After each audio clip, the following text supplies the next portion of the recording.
कश्मीर का जो मसला है एक देरीना मसला है। इंडिया हमसे कश्मीर में ज्यादती कर रहा है, कश्मीर हमको जाके हल करना है। उसका ये मतलब नहीं कि हम ट्रेड ख़त्म कर लें। हमने अपने तमाम रास्ते तो बंद कर रखे हैं। G20 में सारे हमारे मुस्लिम मुल्क आ गए, वहाँ पे तजीब लाए, सऊदी अरेबिया भी, कोई बात की उन्होंने? क्या बात की? तो हम अकेले कहाँ तक लड़ सकते हैं भाई? अगर हम ट्रेड नहीं चालू करेंगे, अगर हम कश्मीर के लिए अपने सब रास्ते बंद कर रखेंगे, तो हमारी कभी भी एक्सपोर्ट नहीं बढ़ सकती। और एक ऐसी चीज़ है जो कि हुकूमत के बस में अब रही नहीं है, और हुकूमत वो अब तकरीबन कर चुकी है, और वो है आपके इदारों की सेल। वो जैसे हम सुनते थे ना कि दुकानदार बैठे होते थे सेल के सीज़न में, सेल सेल सेल, ऐसी हुकूमत नारे लगा रही है सेल सेल सेल, और तकरीबन हर इदारा हुकूमत बेचने जा रही है। हेलो दोस्तों, नमस्कार, मैं हूं सौरभ और आप देख रहे हैं 9 इंडिया। दोस्तों, ये तो पता है कि भाई कश्मीर पाकिस्तान करते करते अभी जो उसका हालात है वो इसी की वजह से है, क्योंकि वो कश्मीर का नाम लेना छोड़ता नहीं है और बाकी कश्मीर उसको मिलने से रहा। और जो दुश्मनी वो इंडिया से शुरू से पाल के रखा हुआ है, क्योंकि इंडिया की तरफ से बहुत बार ऐसा कोशिश हुआ, भारत नाम हो गया, भारत की तरफ से ऐसा बहुत बार कोशिश हुआ कि ठीक है इसको अब स्मूथली चलाया जाए, आपस में होता है ना, एक पड़ोसी मुल्क है भाई, जो भी है तो आपस में सब बैठ के बात किया जाए, हल किया जाए। लेकिन आतंकवादियों को भेजना पाकिस्तान का कभी बंद नहीं हुआ, अभी भी बंद नहीं है, अभी भी उसका वही चल रहा है। और जितने उसके पैसे लगते हैं तो अपने कंट्री पे कम ध्यान दे करके ज़्यादा ध्यान वो आतंकवादियों पर अभी भी दे रहा है। और इसी वजह से FATF के लिस्ट में भी पाकिस्तान पड़ा हुआ था 2 साल तक, और अभी भी शायद लग रहा है मेरे को आने वाला टाइम में फिर से वो जा सकता है। आइए सबसे पहले इस वीडियो को देखते हैं और मिलते हैं फिर वीडियो के एंड में। बात यह है कि सारी दुनिया में रीजनल ट्रेड होती है।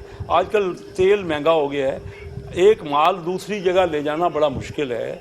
रीजनल ट्रेड आजकल आसियान कंट्री, डॉक्टर साहब बैठे हैं, आप उनसे पूछ लीजिए, आसियान कंट्रीज में उनके 100 में से 65 ट्रेडेड रीजनल होती है, हमारे यहाँ 100 में से 15 होती है। हमने अपने तमाम रास्ते तो बंद कर रखे हैं। देखिए ताइवान और चाइना ने, मैं 1972 से आज से 50 साल आप चाह रहे हैं कि गद्दार हो जाए ना, जा रहा हूँ, जो ये करेगा वो गद्दार हो जाएगा। यार कोई बात सुन लो, या तो इकानमी पे बात ना किया करो, ये सीरियस बात होती है, सीरियस ही तो कर लिया करो। अगर मैं चाहते हो, अगर इंडिया के कश्मीर के हवाले से अगर आप ट्रेड की मशवरा दे रहे हैं तो वो लीडर गद्दार हो जाएगा। मैंने क्या कहा?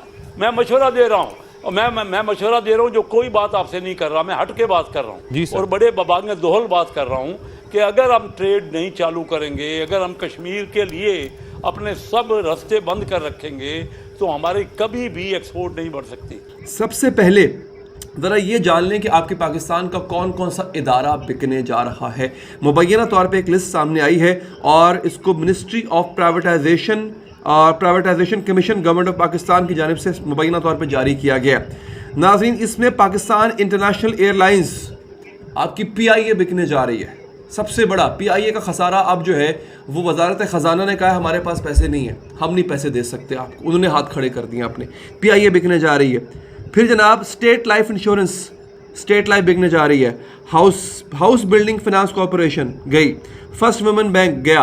अच्छा, फिर आपके जो इंडस्ट्रियल सेक्टर है, लेकिन Heavy Electrical Complex, Pakistan Steel Mills, Sindh Engineering Limited, Pakistan Engineering Company, ये तो जनाब गई।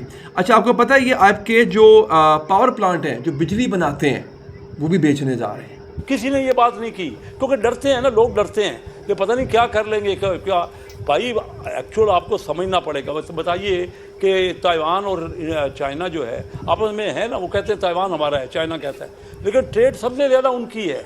मेरे भाई, आज से 35 साल पहले डॉक्टर महबूब हक साहब ने कहा था कि 50 साल के लिए कश्मीर को ज़रा फ्रीज कर दें। आपसे अभी ये मसला तो तय हो नहीं रहा। कश्मीर की वजह से अगर आप अपना पूरा एक्सपोर्ट, अपनी इंपोर्ट बंद कर देंगे, आपकी इंडस्ट्री नहीं लगेगी, आपके यहाँ कोई बाहर का इन्वेस्टर नहीं आएगा।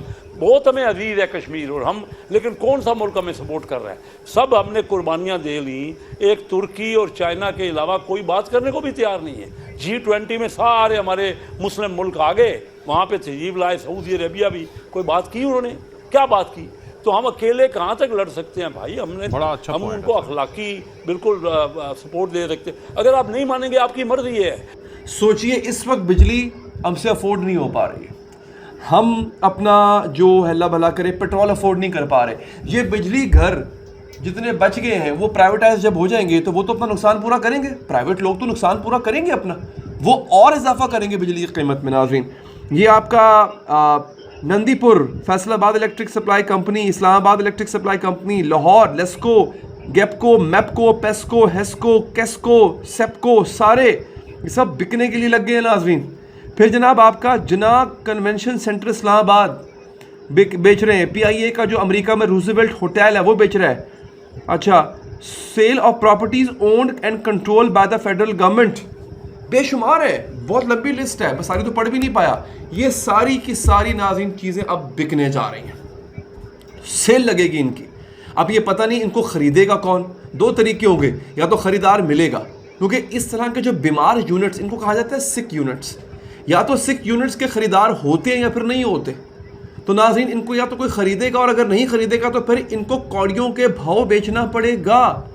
मैंने कौमी असेंबली मैं आपको बताता हूँ किसने की है, ये बताता हूँ 97 में मैंने की, मैंने 97 में की, तब भी मेरे खिलाफ हुआ कि शायद मैं पता नहीं कि इंडिया की फेवर कर रहा हूँ। मेरे भाई हमें फ़ायदा है, जो चीज़ें फ़र्ज़ कीजिए $100 में हमें डायरेक्ट इंडिया से मिल सकती हैं, वो हम इंडिया की चीज़ें ही $125 में थ्रू दुबई या अफ़गानिस्तान या ईरान खरीद रहे हैं। ठीक, बहुत बड़ी ट्रेड है, इतने बड़े। आगे आगे आगे बांग्लादेश तक भी ट्रेड है। इसी तरह सेंट्रल एशिया में हमने, क्योंकि अफगानिस्तान से ट्रेड बंद कर दी हुई है, सेंट्रल एशिया तक नहीं है। आप एक्सपोर्ट कैसे बढ़ा लेंगे? आपकी सिर्फ एक आइटम है टेक्सटाइल। या मुझे बताएं ना, ये बड़े एक्सपर्ट बैठे हैं, तो ये मुझे बता दें कि क्यों, कौन सी चीज़ है जो आप एक्सपोर्ट, आपका डॉलर 400 हो जाए, 300 की बजाय 400 हो जाए, आप क्या कर लेंगे? IMF हमें जो रास्ता दिखा रहा है, वो कहता है कि अगर आपका डॉलर बढ़ेगा तो एक्सपोर्ट बढ़ जाएगी, अगर आपका इंटरेस्ट रेट बढ़ेगा तो इन्फ्लेशन कम हो जाएगा। ये रास्ता हमारे ऊपर एप्लीकेबल नहीं है। लेकिन एक बात तो साबित हो गई कि बतौर हुकूमत, बतौर रियासत हम नाकाम हो चुके हैं। मैं तो खैर शुरू से शक में था कि इन बीमार यूनिट्स जो हैं, इनका जो खर्चा हमें उठाना पड़ता है नाज़रीन, ये क्यों उठाना पड़ता है? अरबा रुपए खाली स्टील मिल नहीं मान दी यार, अरबा रुपए वो खा जाती है। कि जो आपके ऊपर गर्दिशी कर्जा और बिजली के बिल और ये टैक्स वो टैक्स क्यों पड़ते हैं? ये PIA का खसारा, रेलवे का खसारा, ये जो खसारे होते हैं, 9,000 अरब रुपए का हमारा बजट होता है, उसमें से आधा तो खसारा होता है जो इनको पूरा करना होता है हमने। ठीक है, इनको बेचें, जान छुड़ाएं इससे, लेकिन एक बात इन्होंने साबित कर दी है कि बतौर रियासत और हुकूमत फेल है सब।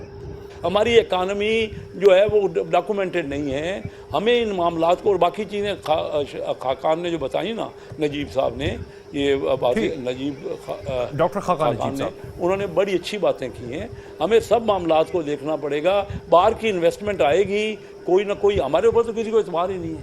इंडिया में देखिए तो सही, G20 में कितनी बड़ी इन्वेस्टमेंट उनके यहाँ हो गई, हमारे यहाँ क्यों नहीं हो रही? ठीक, हाँ जी, तो सारा कंट्री बिक गया, लेकिन अभी भी वही वाला हाल है कि भाई कश्मीर हम लेके रहेंगे। कश्मीर में तो लेने का तो दूर का बात है, पाकिस्तान में कुछ बचेगा तब तो तुम लोग लड़ोगे। जी दोस्तों, अब पाकिस्तान से भी वादे उठना शुरू हो गई हैं, भाई इंडिया के साथ ट्रेड चालू करो। ठीक है, इंडिया के साथ ट्रेड चालू नहीं करोगे तो आप हमारी जो माइशत है, हमारी आर्थिक व्यवस्था है, वो कितनी ख़राब है, आप इसको अच्छी तरह जानते हैं कि पाकिस्तान के हालात इस टाइम इतने ख़राब हैं कि वो, जैसे वीडियो में कह रहा है ना भाई, सेल सेल सेल। ठीक है, हर चीज़ सेल पे लगी है।